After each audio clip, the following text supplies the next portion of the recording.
İngilis dili öyrənmək istəyən hər kəsə salam. Bugünkü videomuzu sabah imtahan verəcək olan əvvəlki illərin məzunlarına dəstək məqsədi ilə çəkirəm və gəlin vaxt itirmədən başlayaq elə ilk sualdan. İlk sualımız passive voice ilə əlaqəlidir, yəni məchul növlə əlaqəlidir. Verilmiş cümləni məchula çevirməyimizi istəyir. Bu sual, yəni məchul növdə olan və yaxud hər hansı bir cümləni məchul növə çevirməklə bağlı olan sualımız sabahki imtahanda da olacaq. Odur ki, suala diqqətlə qulaq asaq. She drinks a cup of juice every morning. Gördüyümüz kimi bizim cümləmiz she ilə başlayıb, yəni mübtədamız she'dir. Tamamlığımız isə xəbərdən sonra gələn a cup of juice birləşməsidir. Yəni bu deməkdir ki, bizim məchulda olan cümləmiz she ilə başlamalıdır. Yəni birinci cümləmizin mübtədası ilə məchula çevrilmiş cümləmizin mübtədası eyni olmamalıdır. Ona görə B variantını və Y variantlarını çıxıram. Çünki onların mübtədası yenidən she'dir. Bizim isə mübtəda roluna gələcək olan sözümüz a cup of juice olmalıdır. Yəni əsas cümlənin tamamlığı məchulda olan cümlənin mübtədasına keçməlidir. Yəni bizim cümləmiz a cup of juice ilə başlamalıdır. Gəlin indi xəbərə baxaq. Xəbərimiz drinksdir. Gördüyünüz kimi axırında s şəkilçisini görürük. Bu da present simple-da olduğundan xəbər verir ki, cümləmiz məhz indiki qeyri-müəyyən zamandadır. Əgər cümlənizin, daha doğrusu məlum növdə olan cümlənizin xəbəri present simple-dadırsa, bu zaman siz cavabda am, is, are variantlarından birini axtarmalısınız. Gəlin baxaq, A variantında is gördük, C variantında was'dur. Deməli bu yanlışdır. Biz çünki cümlənin zamanını dəyişə bilmərik. D variantında isə ümumiyyətlə to be feilindən istifadə olunmayıb, yenidən drinksdən istifadə olunub. Ona görə də D variantı da yanlışdır və bununla da biz doğru cavabı tapmış olduq. A variantı doğru cavabdır. A cup of juice is drunk by her every morning. Məchul növ sabahki imtahanda olacaqdır mütləq. Ona görə də əziz məzunlar mütləq şəkildə bu qaydanı bir dəfə də təkrarlamağınızı tövsiyə edirəm. Növbəti sualımız make up a sentence-dir. Hansı ki, bütün imtahanlarda qarşımıza çıxır və sabah məzunların imtahanında da mütləq şəkildə görəcəyimiz suallardan biridir. Qeyd edim ki, mənim hal-hazırda işlədiyim testdə məhz keçən ilin məzunlarına düşən buraxılış imtahanının sualıdır. Yəni heç bir sınaq falan deyil. Məhz Dövlət İmtahan Mərkəzinin hazırlamış olduğu buraxılış imtahanı suallarıdır və gördüyünüz kimi make up sentence-i çox rahat bir cümlə formasında salıblar. Ümumiyyətlə, əgər birləşməni, cümləni düzgün formada düzəltmək istəyirsinizsə, əvvəlcə bütün cümlələri, bütün sözləri nəzərdən keçirdin və artıq çalışın ki, beyninizdə bir fikir formalaşsın ki, cümlə nədən bəhs eləyir və bu cümlə sizə nə deyir. Baxdıqda biz artıq burada there birləşməsini görürük və müəyyənləşdiririk ki, cümləmiz there ilə başlaya bilər. There-dan sonra bildiyimiz kimi mütləq şəkildə cəm isim gəlməlidir. Places cəmdədir. Ancaq bu places-in önündə müəyyən təyin edicilər işlənə bilər ki, bizim də təyin edicimiz a lot of və interesting sözləridir. Yer bildirən in Gəncə sözünü isə ən sona yerləşdirəcəyik. Yəni cümləmiz 2 ilə başlayacaq və 3 ilə bitəcək. 2 ilə başlayan və 3 ilə bitən isə C və B variantlarını görürük. 2 dənə cavabımız var. Digərlərini yanlış cavab kimi çıxırıq və artıq cümləni müəyyənləşdirə bilərik. There are a lot of interesting places in Gəncə. Gəncədə çoxlu maraqlı yerlər var. There are a lot of interesting places in Gəncə. Gördüyünüz kimi B variantına uyğun gəlir və B variantı doğru cavabdır. Əgər siz bu kimi testləri işləməkdə çətinlik çəkirsinizsə, o zaman bir-bir variantlarla da gedə bilərsiniz. Misal üçün A variantında verilmiş sözləri ard-arda yerləşdirərək müəyyənləşdirə bilərsiniz və yaxud beləcə də digər variantları oxuyaraq hansının daha doğru olduğunu formalaşdıra bilərsiniz. Düzdür, bu daha çox vaxt aparan üsuldur. Ancaq bu ən rahat sizin üçün, əgər heç qura bilmirsinizsə bu cümlələri, onda bu sizin üçün ən rahat metod olacaqdır. O ki qaldı rahat və qısa metodumuzu. Bunun üçün də sözləri ümumi nəzərdən keçirtmək lazımdır və cümləni az da olsa formalaşdırmaq lazımdır ki, burada söhbət nədən gedir və adətən yer bildirən sözlər də həmişə cümlənin ən sonunda olmalıdır. Necə ki, biz in Gəncə sözünü ən sona yerləşdirdik. Növbəti sualımız sual cümləsi, düzgün sual cümləsini müəyyənləşdirməyimizi istəyir və mütləq şəkildə sabahki imtahanda bu da olacaq əziz məzunlar və burada da bir neçə dənə rahat üsul var. Hansı ki, onları bilsəniz, siz sabahki sual cümləsini, düzgün sual cümləsini seç testini rahatlıqla işləyə biləcəksiniz. A variantında how many slices of bread you eat in the morning? Bildiyimiz kimi sual cümləsinin özünə məxsus strukturu var. Bu sual sözü, köməkçi feil, mübtəda və xəbər ardıcıllığıdır. və biz görürük ki, burada bizim sual sözümüz var, amma köməkçi feilimiz yoxdur. Köməkçi feilimiz bildiyimiz kimi do, does, did, have, has, had və yaxud will və s. kimi köməkçi feillərdən və yaxud modal feillərdən istifadə edə bilərik. Burada isə onların heç biri yoxdur. Baxın, you'dan əvvəl, mübtədadan əvvəl həmişə bilin ki, köməkçi feil gəlməlidir sual cümlələrində. Əgər bu mübtədanın sualı deyilsə, mübtədanın sualında bir mübtəda, bir də mübtədanın təyininin sualında köməkçi feildən istifadə etmirik. Bu isə gördüyünüz kimi mübtədanın sualı deyil, çünki bizim cümləmizin mübtədası var you. Deməli, mübtədanın sualı deyil və buna görə də biz mübtədadan əvvəl gözləməliyik ki, köməkçi feil olsun. Köməkçi feili olmadığına görə A-nı yanlış cavab kimi çıxıram. Həmçinin B variantında yenə you mübtədadan əvvəl, baxın, köməkçi feil yoxdur. Əsas feil verilibdir. Deməli, bu da yanlışdır. C variantında mübtəda verilib, ondan sonra köməkçi feil verilibdir. Ardıcıllıq düzgün deyil və həmçinin sual cümlələrində köməkçi feillə əsas feil heç vaxt yan-yana gələ bilməz. Onların arasında mübtəda olmalıydı. Do you eat olsaydı düzgün cavab olardı. C-də yanlışdır. D-də isə doğrudur. Məhz mən dediyim ardıcıllıqda köməkçi feil, mübtəda, xəbər. Yəni do you eat ardıcıllığı düzgün olduğu üçün D variantı doğru cavabdır. Y-də isə ardıcıllıq doğrudur. Did you eat köməkçi feil, mübtəda, xəbər. Amma burada yanlışlıq odur ki, did köməkçi feili keçmiş zamanın köməkçi feilidir və biz cümlədə əgər diddən istifadə eləyiriksə, əsas feilimizi mütləq şəkildə başlanğıc formaya çevirməliyik. Yəni did you eat yox, did you eat olmalıydı. Et feilinin başlanğıc forması, birinci formasına qayıtmalıydı.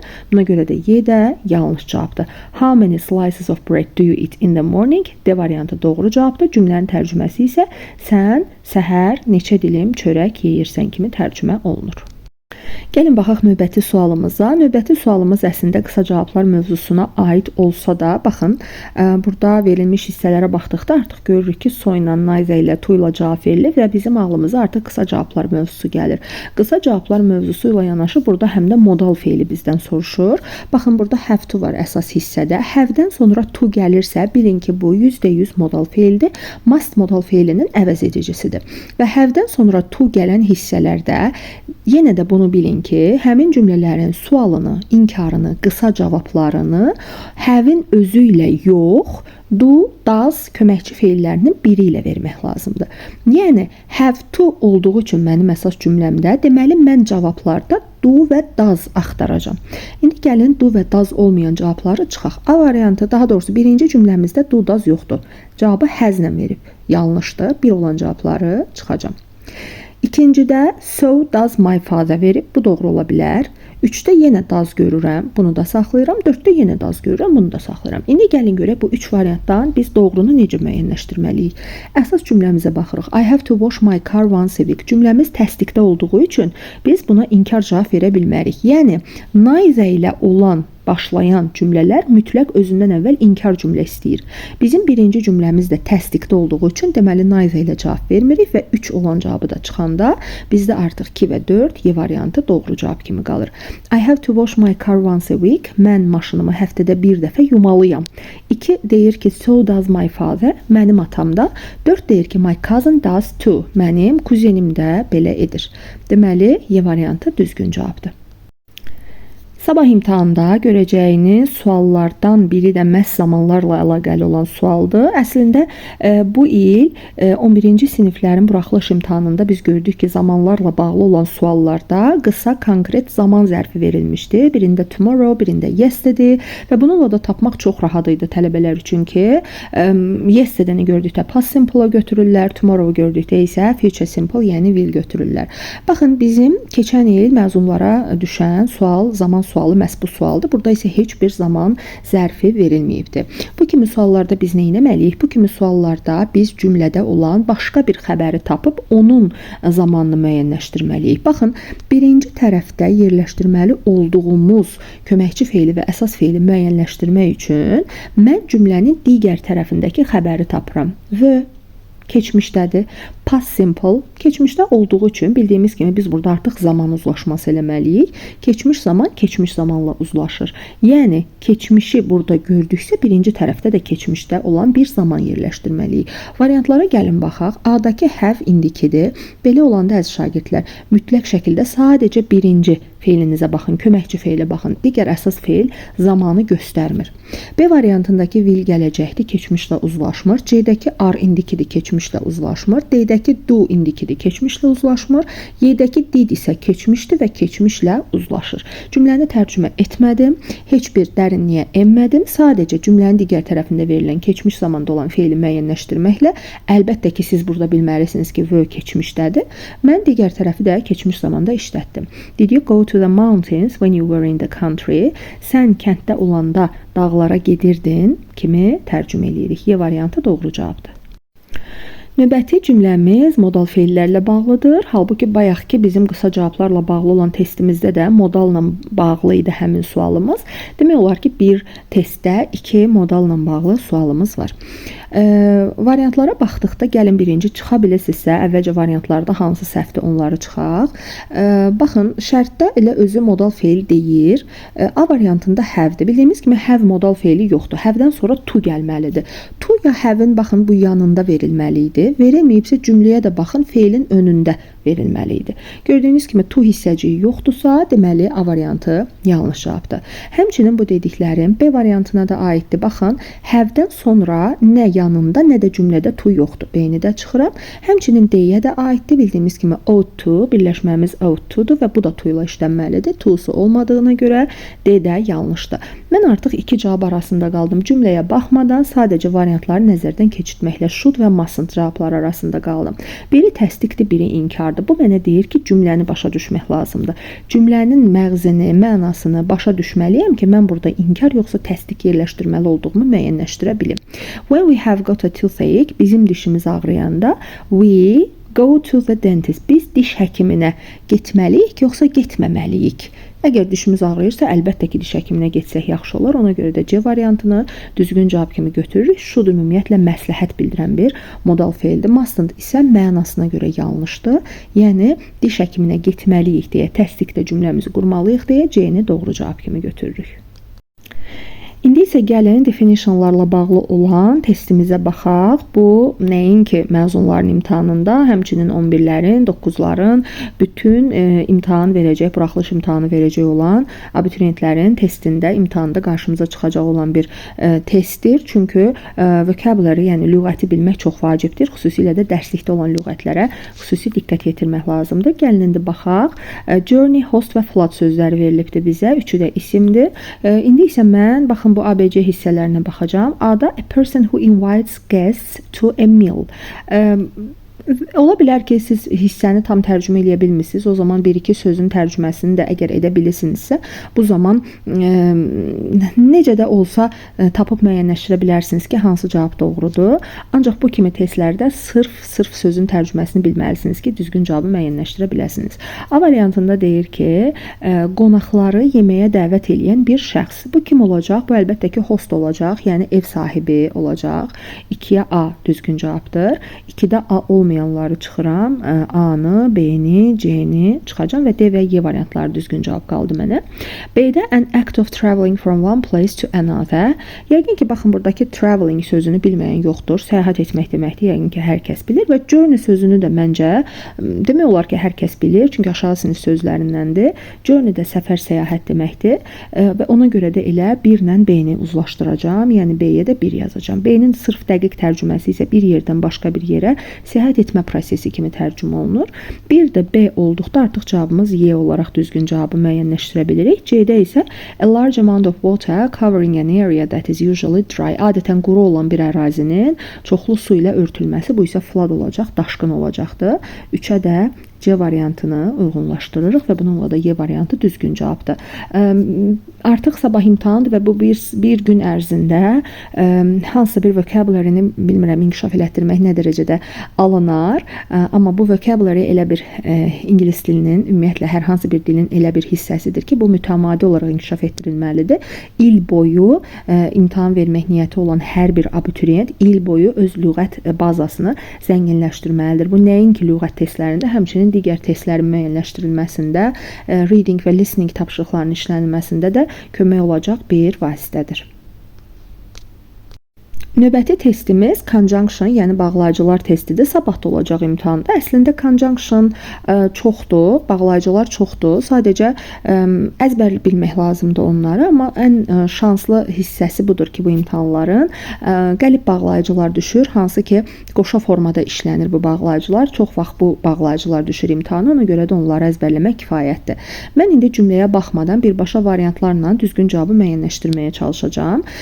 Qoşa bağlayıcıları əzbər bilən hər kəs bilir ki, neither or-la işlənmir, neither nor-la işlənir. Neither nor nə deməkdir? Ona görə A-nı yanlış cavab kimi çıxıram. B variantında either nor yox, either or olmalıydı. Ya da B-ni də çıxıram. C-də so, but also bağlayıcısı yoxdur. Not only, but also bağlayıcısı var. Nəinki həm də deməkdir. D-də neither nor, bəli, belə bir bağlayıcı var və D variantı düzgün cavabdır. Y-də isə both or yazılıb, both and-lə işlənir, həm də deməkdir. Buna görə də artıq mən cavabı müəyyənləşdirdim. Y variantı doğru, D variantı doğru cavabdır.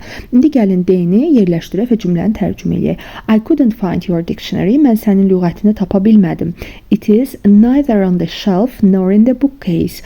O nə rəfdədir, nə də kitab şkafındadır. Yəni heç yerdə yoxdur. Elə D variantı doğru cavabdır. Bağlayıcılar sabahki imtahanda var. Əgər siz bu qoşa bağlayıcıları bilmirsinizsə, öyrənə bilərsiniz. Çox rahatdır. Elə məhz mənim bu videomda dediklərimi qeyd etsəniz, qoşa bağlayıcılar və əzbərləsəniz, sabahki imtahanda nəticə göstərəcəyinizə əminəm. Növbəti testimiz söz önü testidir. Söz önü testləri bu il buraxılış imtahanlarına qəlib söz önü testləri düşdü. Hansı ki, good at, bad at kimi testlər, hansıları ki, əzbərləmək lazımdır. Yəni, tərcümə ilə tapıla bilməyən söz önləridir bunlar. Siz bilməlisiniz ki, hansı söz önü ilə işlənir. Ancaq keçən ilki məzunların imtahanında sırf tərcümə edərək tapa biləcəyimiz bir söz önü testi düşmüşdü. 15-ci sualda düzgün söz önünü müəyyənləşdirmək üçün biz cümləmizi tərcümə etməliyik. What kind of toothpaste do you brush your teeth? Dişlərini necə bir diş pastası ilə fırçalayırsan deməliyik. Necə bir diş pastası ilə. İlə bildiyimiz kimi with-dir və burada sırf mən tərcümə ilə müəyyənləşdirdim ki, C variantı doğru cavab olacaq. Digərləri mənim cümləmə uyğun gəlmədi. Amma mən düşünürəm ki, sabahki məzunların imtahanında söz önü testi qəlib testlər olacaq, qəlib birləşmələr olacaq, hansı ki, bir-birindən ayrıla bilməyənlər. Misal üçün, depend on, rely on, good at, bad at, arrive in, work on, spend on və s. Bu kimi sözlər düşə bilər. Yenə bunlardan hansının düşəcəyini müəyyənləşdirmək üçün dərsliklərə baxmaq lazımdır. Sırf dərslik əsaslı düşür bütün söz önlər. Nida cümləsi sabah mütləq var imtahanda əziz abituriyentlər. Exclamatory sentences testi sabahki imtahanda görəcəyimiz testi. Nida cümlələrini rahat tapmaq üçün əvvəlki videolarda da bu haqda danışmışam. İlk öncə cümlənin sonuna baxın. Cümlənin sonunda əgər gördünüzsə mübtəda və yaxud əvəzlik, mübtəda funksiyasında işlənən əvəzlik, isim və s. varsa onu yanlış cavab kimi çıxın. Çünki nida cümlələri adətən feillə, xəbərlə bitməlidir. Baxın, B-dəki nida cümləsi itlə bitir, Y itlə bitir. Deməli, mən bunları yanlış cavab kimi çıxıram. Onlar feillə bitməli idi. Daha sonra baxırıq. Biz artıq burada bilməliyik ki, how ilə başlanan nida cümləsində en artiklı ola bilməz. Əgər biz how-la başlayan nida cümləsində en artiklı gördüksə, onu yanlış cavab kimi birbaşa çıxmalıyıq. C və D-dəki kimi. Və bununla da artıq A variantı doğru cavab kimi qaldı. How cold the room is. How ilə başlanan nida cümlələrində adətən Z artiklını, yəli əvəzliklərini, işarə əvəzliklərini gözləyin. What ilə başlanan nida cümlələrində isə əgər isminiz sayıla bilən tək isimdirsə, en artiklını gözləyin. What-la başlanan nida cümləsində Z artiklı görsəniz, yanlış cavabdır. Və bununla da A doğru cavab oldu. Necə də soyuq otaqdır kimi tərcümə olunur cümləmiz. Cümlə tamamlama testi sabahda var. Buna əmin ola bilərsiniz. Əslində çətin görünür. Bir çox abituriyentlər də bunu çox çətinliklə işləyirlər. Amma rahatdır bir neçə qaydanı bilsəniz. Mən indi bu testin üzərində həmin qaydaları deyəcəm. The teacher wants to know. Want to know. Bunu görən kimi bilin ki, want to know zətlə işləmir əziz şagirdlər. Want to know zətlə işləmir. Özündən sonra zət gələ bilməz. Yeni ona görə çıxdım çünki orada zət var. Cümlə tamamlama testlərini işləyə bilmək üçün bütün qayda kitablarında Complete the Sentence adlı bir bölmə var. Cümlə tamamlama bölməsi var. Onu oxuya bilərsiniz. Oradan da daha detallı məlumatlar əldə edə bilərsiniz.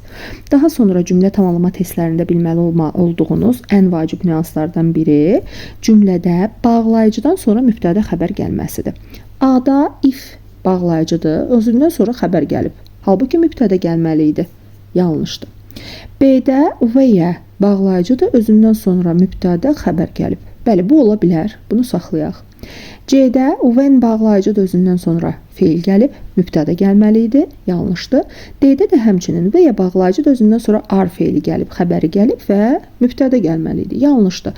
Bununla da cavabı müəyyənləşdirdik ki, B variantı doğru cavabdır. Deməli, cümlə tamamlama testlərində fikir verməli olduğumuz nüanslardan biri cümlənin ortasında bağlayıcı gəlməlidir. Bağlayıcıdan sonra mübtədə xəbər gəlməlidir.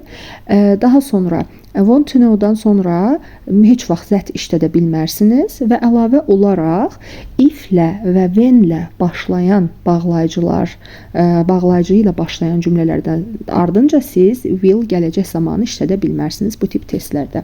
Və bununla da B variantı bizdə doğru cavab oldu. Müəllim bilmək istəyir ki, şagirdlər hara gedib kimi də tərcümə olunur. Article əlbəttə ki, heç bir buraxılış imtahanının olmazsa olmazıdır. Yəni, heç bir buraxılış imtahanı artiklesız keçmir. Mütləq article testləri orada olur. Sabah da olacaq imtahanda. Amma article keçməzdən əvvəl, baxın, burada bir interested in birləşməsi də var. Hansı ki, in sözünündən işlənib. Sabah imtahanda bunu da görə bilərsiniz. Bilin ki, interested sözünü görsəniz, özündən sonra in sözünü gəlməlidir. Nə iləsə maraqlanmaq deməkdir. İndi gəlin baxaq biz. Our son is very interested in music. He wants to learn play gitar. Burada mən ikinci tərəflə başlamaq istəyirəm. Çünki ikinci tərəf hər kəsin demək olar ki, əzbər bildiyidir ki, play sözündən sonra musiqi alətləri gəlirsə, mütləq orada the article işlətməliyik. Play sözündən sonra idman oyunu adı gələrsə, article işlətmirik. Yəni, burada the gitar olmalıdır. Ona görə A-nı, Y-ni və C-ni yanlış cavab kimi çıxacam. Məndə artıq qaldı B və D variantları. Birinci tərəfimdə music isminin qarşısında mən nəsə müəyyənləşdirməliyəm ki, article işlənsin, yoxsa yox.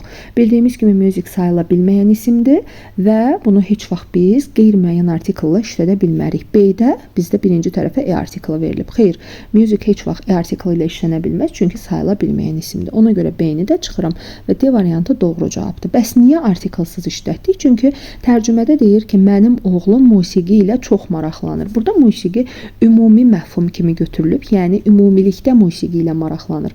Konkretlik olmadığı üçün hansı musiqi ilə maraqlanır? Biz burada the article-ı da işlədə bilmirik. Əgər konkretlik olsaydı ki, filan musiqi ilə maraqlanır, onda biz burada the article-ı da işlədə bilərdik. Hal-hazırda cavabımız olacaq D variantı. Mənim oğlum musiqi ilə çox maraqlanır, o gitara çalmağı öyrənmək istəyir. D variantı doğru cavabdır. Sabahda article olacaq. Mütləq article-a da nəzər salın, əziz məzunlar. Əvəzlik mövzusu keçən il düşünürəm ki, çox rahat düşübdü məzunlara. Baxın, 19-cu sual sırf əvəzlik mövzusudur.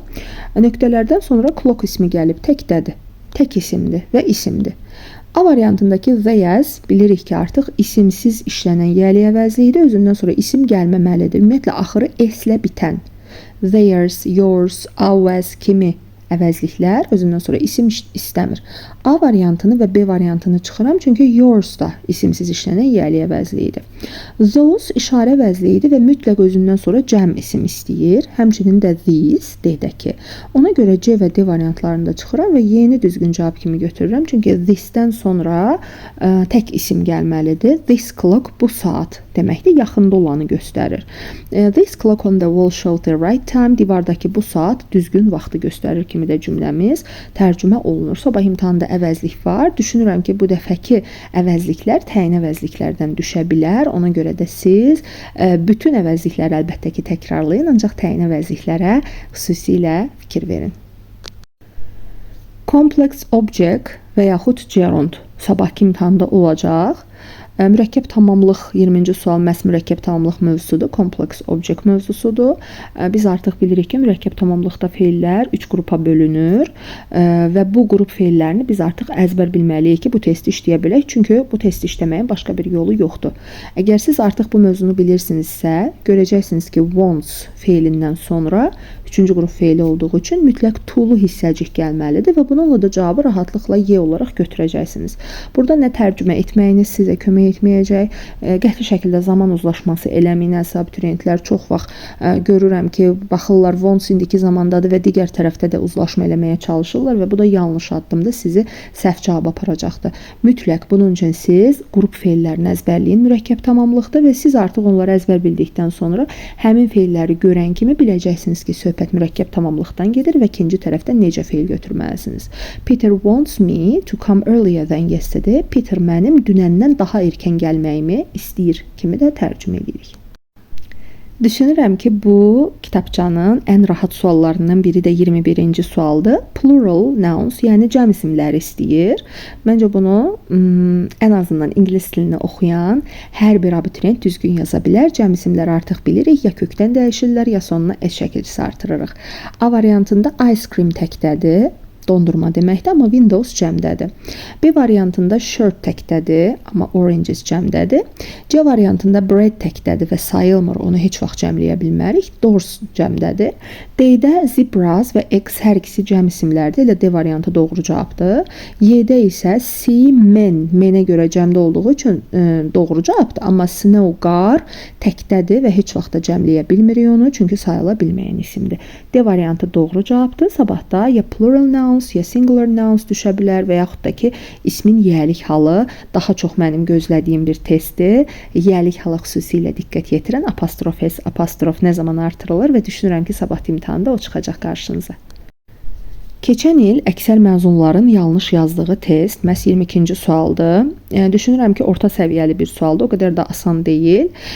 Amma yenə də mövzunu bilən abituriyent bunu çox rahatlıqla tapa bilər. Biz əslində öyrənmişik ki, feillərdən sonra zərf gəlməlidir. Mövzu bu arada sifət zərf mövzusuna aiddir. Biz öyrənmişik ki, feillərdən sonra zərf gəlməlidir və əksər abituriyent də burada taste this feilini görən kimi cavabda zərf axtarıb.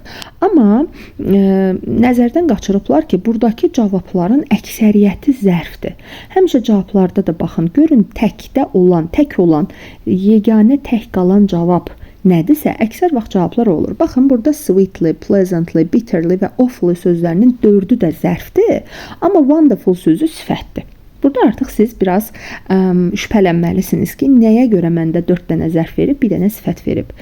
Bu, mövzunu bilməyən abituriyentlər üçün izahı idi. Mövzunu bilənlər üçün isə necə deyirik? Taste this, dadına baxmaq və dadmaq kimi tərcümə olunur və biz demişik ki, əgər dadmaq kimi tərcümə olunursa bu feil özündən sonra mütləq şəkildə sifət istəyir. Bəs mən hardan bilim bu dadmaq kimi tərcümə olunur, yoxsa dadına baxmaq kimi tərcümə olunur? Bu zaman özündən əvvəl gələn sözə baxın. Adətən dadmaq kimi tərcümə olunan taste this sözündən əvvəl cansız isim, yemək adı gəlir. Yemək adı. Baxın, taste-dən əvvəl the meal, yemək, bu yemək kimi tərcümə olunan söz gəlib. Yemək dada bilər. Düzdürmü? Yemək dadır, yaxşı dadır, pis dadır, artıq onu müəyyənləşdirəcəyik. Dadırsa özündən sonra sifət gəlməlidir, yəni C variantı wonderful sifətdir. Burada mənə ikinci tərəf kömək eləməyəcək. I have never eaten such a tasty dish before.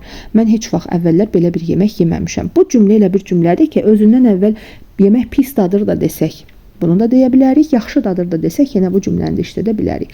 Ona görə ikinci cümlə mənə kömək eləmir. Sadəcə birinci tərəfdə bu taste sözünün dadır kimi tərcümə olunması və dadır kimi tərcümə olunduqda özündən sonra sifət gəlməsi mənə kömək eləyir.